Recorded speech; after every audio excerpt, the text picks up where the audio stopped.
super question qui se pose régulièrement.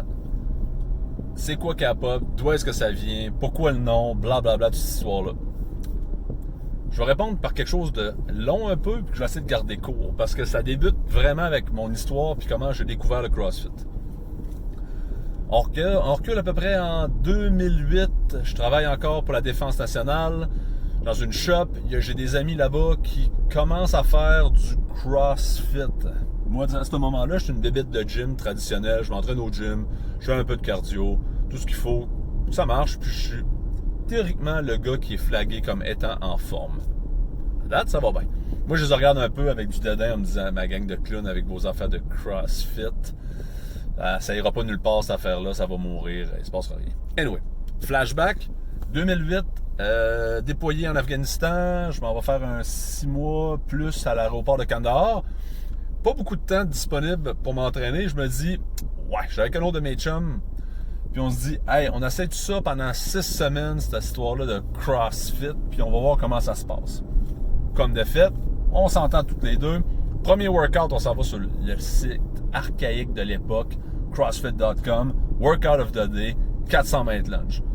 Moi, mon chum, on se tire un 400 mètres sur la carte de l'aéroport de Kandahar, on trouve que c'est à telle place, on s'enligne, on se donne rendez-vous à 15h, on s'installe là, chaud soleil afghan, la poussière, les trucks qui passent, toute la patente, puis on commence à faire nos 400 mètres lunge. À date, ça va bien, on dit méchant workout, il n'y a rien là-dedans, il se passe rien, c'est juste 400 mètres lunge. C'est pas si loin, on vole au bord de la rue, il n'y a pas de problème. 100 mètres plus tard, je regarde mon chum Pat, je dis Pat, les jambes, ouais, ça commence à cogner un peu, mais ça va bien là, c'est juste de se partir, correct. 200 mètres plus tard, ouais, mais là, c'est plus le fun, là. T'as-tu les jambes? Hey man, je commence à avoir des jambes crampées, mais on est à mi-chemin, tu sais, on garde le cap. 300, à peine 280-300 mètres, les deux jambes crampées, il n'y a plus rien qui se passe, on se regarde, fuck that. On ramasse nos affaires puis on s'en va en disant, ben voyons toi.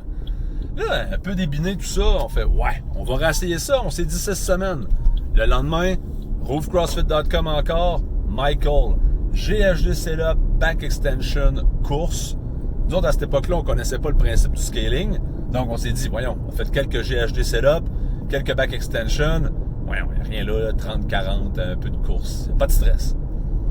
Ben, on l'a fini. Je me rappelle même pas du temps, je vois ça de noter à quelque part, ça a pris un temps sans fin. Les Américains dans le gym, ils nous regardaient rentrer à la course, embarquer sur le GHD setup, puis se comporter comme des truites là-dessus. Puis comme, ben voyons ce que vous faites là. On a été une semaine plus pas capable de se déplier, les abdos complètement défoncés, les mal partout pendant une semaine. On s'est dit, ouais, probablement pas assez en forme.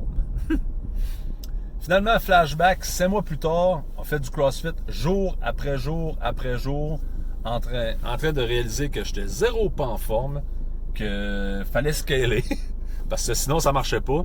Puis en plus, à cette époque-là, on croisait des gros parfums du Department of State avec des grosses barbes, des gros pipes qui disparaissaient tard dans la nuit, puis qui revenaient le lendemain en disant « Ouais, on avait une job. » On était parti sur une job, tu sais.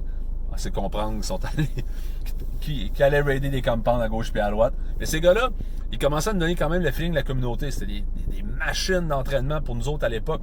On faisait des cleans à 95 livres, on se demandait ce qui se passait là.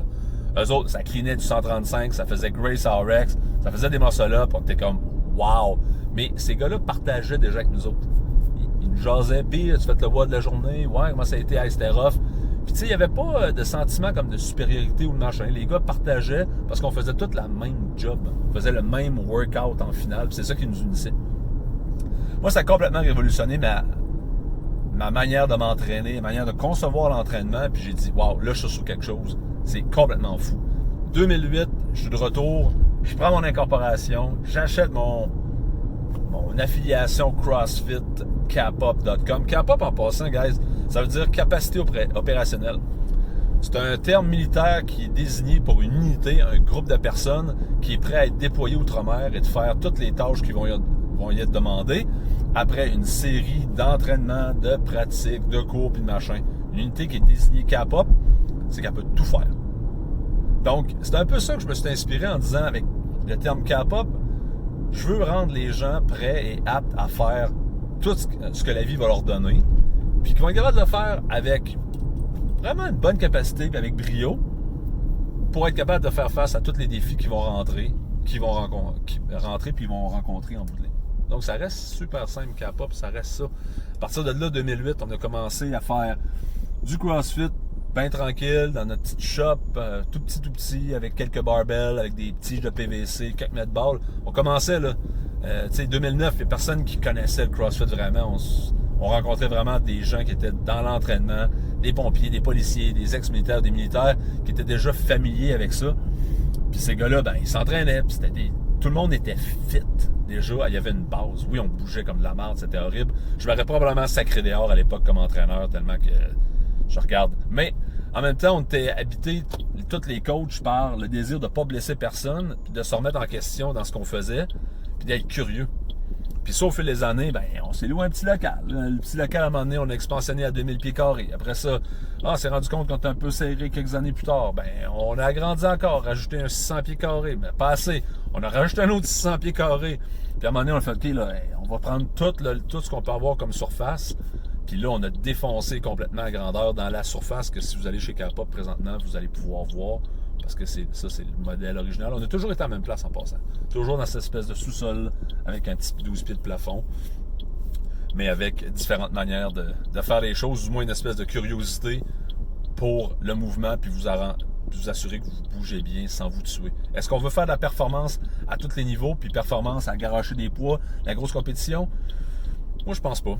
Je continue à croire que la compétition, c'est un nice to have. Ça devrait être toi puis tes chums, vous allez vous amuser, puis avoir du fun, parce que la plupart des gens qu'on croise, ils n'ont pas le rythme de vie, ou le rythme de vie, puis le support autour d'eux pour supporter, pour être 100% des compétiteurs temps plein, des athlètes amateurs comme on voit à peu près partout. Donc, entre-temps, pourquoi se casser la tête avec ça, quand tu peux juste enjoy the ride, apprendre le CrossFit, maîtriser les nouveaux mouvements, challenger dans un environnement ludique, puis t'améliorer, parce qu'en bout de ligne, le but, c'est que tu sois bon quand? Dans 5 ans. À partir de là, quand tu maîtrises tous les mouvements, ben, bonne nouvelle, ton entraînement commence. C'est à ce moment-là que ton logbook devient important pour regarder qu'est-ce qui marche pas, où est-ce que tu es rendu, puis qu'est-ce que tu peux faire. Parce que là, tu t'entraînes, parce que là, tu peux jouer au CrossFit. Si tu veux améliorer ton sport du CrossFit, c'est de l'entraînement que tu as besoin. C'est un petit peu mon rant sur K-pop aujourd'hui. Je pensais que je m'en ai fait poser souvent la question. Je me suis dit pourquoi pas faire une petite capsule sur le sujet, puis que mettre tout le monde au pendule, au même niveau.